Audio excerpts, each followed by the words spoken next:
اعوذ باللہ من الشیطان الرجیم واعتصموا بحبل اللہ جميعا ولا تفرقوا واذکروا نعمت اللہ علیکم اذ کنتم اعداء فألف بین قلوبکم فاصبحتم بنعمتہ اخوانا۔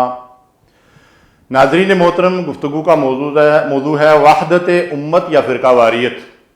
اللہ رب العالمین نے قرآن مجید میں جا بجا اور رسول کریم صلی اللہ علیہ وسلم نے اپنے ارشادات میں اس امت کو بار بار خبردار کیا ہے کہ اللہ کے دین کو، اللہ کی رسی کو مضبوطی سے باہم مل کر پکڑ لو اور تفرقے اور اختلاف اور انتشار سے اپنے آپ کو بچاؤ، اس لیے کہ یہ انسانوں کو تباہی اور بربادی کی طرف لے جانے والی چیز ہے۔ آپ ذرا اس بات پہ غور کیجئے کہ جس عرب کے معاشرے میں رسول اللہ صلی اللہ علیہ وسلم کی بعثت ہوئی، مکے کا معاشرہ ہو یا مدینہ کا معاشرہ ہو، ان کے درمیان باہمی جنگ و جدال، عداوتیں، قبیلائی عصبیتیں، خاندانی دشمنیاں، قافلوں کی لوٹ مار اور کالے اور گورے اور عربی اور عجمی کے جھگڑے، اوس و خزرج کی لڑائیاں، یعنی کیا منظر پیش کرتا تھا وہ معاشرہ۔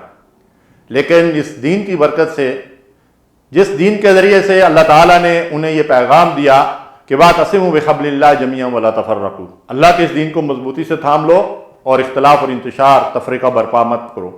وَاذْكُرُوا نِعْمَتَ اللَّهِ عَلَيْكُمْ إِذْ كُنْتُمْ أَعْدَاءً فَأَلَّفَ بَيْنَ قُلُوبِكُمْ۔ اللہ کی اس نعمت کو یاد کرو، اس دین کے ذریعے سے اللہ تعالیٰ نے تمہارے دلوں میں الفت اور محبت ڈال دی۔ تمہارا حال کیا تھا؟ إِذْ كُنْتُمْ أَعْدَاءً، تم تو ایک دوسرے کے دشمن تھے، اللہ تعالیٰ نے تمہاری ان دشمنیوں کو تمہارے دلوں سے اس دین کے ذریعے سے نکال کر تمہارے دلوں کو آپس میں جوڑ دیا۔ فَأَلَّفَ بَيْنَ قُلُوبِكُمْ، تمہارے دلوں میں الفت اور محبت ڈال دی، اس عداوت اور بغض اور کینے کی جگہ ایک دوسرے کی محبت ڈال دی۔ فَأَصْبَحْتُمْ بِنِعْمَتِهِ إِخْوَانًا، اور اس کی نعمت سے تم آپس میں بھائی بھائی بن گئے۔ اللہ تعالیٰ نے رسول اللہ صلی اللہ علیہ وسلم کو مخاطب کر کے ارشاد فرمایا، اگر آپ زمین اور آسمان کے سارے خزانے بھی خرچ کر ڈالتے تو ان کے دلوں کو آپس میں جوڑ نہیں سکتے تھے۔ اللہ تعالیٰ نے ان کے دلوں کو آپس میں جوڑ دیا، اس دین کے ذریعے سے ان دشمنوں کو آپس میں بھائی بھائی بنا دیا۔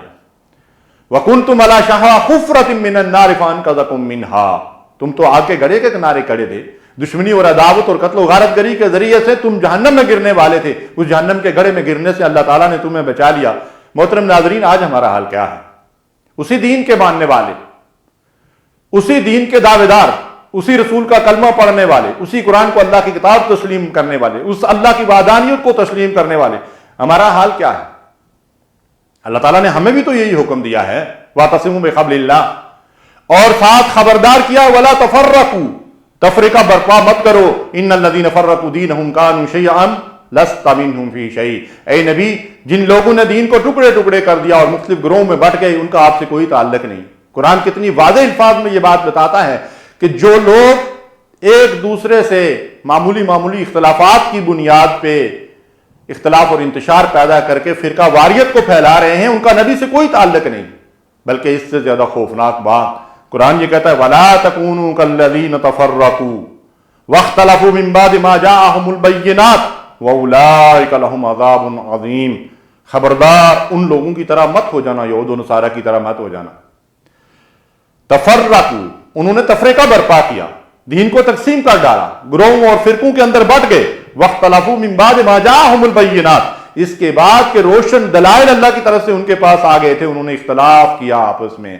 تو کیا ہمارے پاس روشن دلائل اللہ کی طرف سے نہیں آئے ہیں؟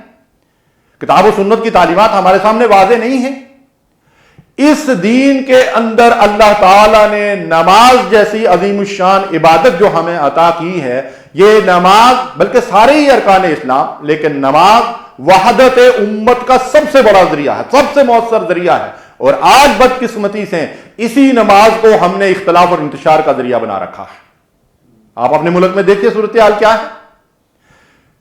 اذان ہوتی ہے، نماز کے لیے گھر سے بندہ نکلتا ہے، جی یہ کس کی مسجد ہے؟ یہ دیوبندی کی مسجد ہے، یہ بریلوی کی مسجد ہے، یہ اہل حدیث کی مسجد ہے، یہ اہل قرآن کی مسجد ہے، یہ شیعہ کی مسجد ہے، اور یہ فلاں کی اور یہ فلاں کی مسجد ہے۔